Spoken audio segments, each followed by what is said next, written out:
Hi Sai Karate Illuminati, this is Noah, and today I wanted to take a look at the opening sequence of Pinan Sandan, also known as Heian Sandan, and how that can be applied in a self-defense situation. Since I don't have a partner available right now, we will be making use of Bob with an arm attached as our stand-in opponent. Now this kata begins to the left, stepping out into a back-weighted stance, typically a neko ashidachi or a cat stance, or a kokutsudachi, a back stance. At the same time, we have our outward chudanuke, or our middle level receiver.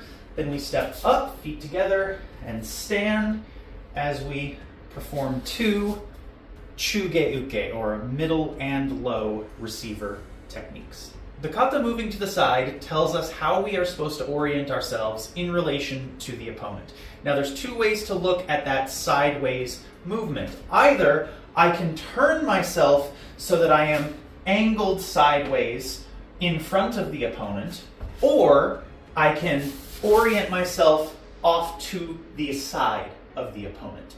These give you different potential applications. Using the first option, because we aren't getting out of the way of their attack, it makes sense that they might be grabbing us or pushing us. So they are already in contact and we want to clear it. So that's where our outward chudanuke comes into play, this clearing motion. We can then grab a hold of whatever arm they used to attack us and drive our body weight forward and up into this strike as we push their arm down. Now from here I can also switch, which is what the kata tells us we can do.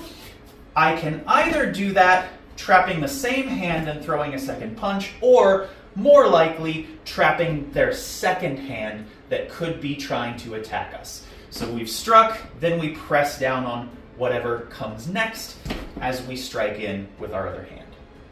If we use the second option, we're actually getting offline of whatever attack this might be. So we can still clear using our chudanuke, but now we're orienting ourselves off to the side where it's harder for them to counter me.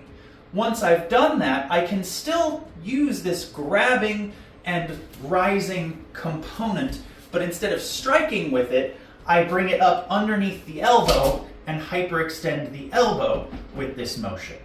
And from there, if I want to switch, I can take control of the limb that I already attacked, yank on it, and throw this strike up into their face. And of course, if this were a real person, this yank brings their face more in line with where this technique would end.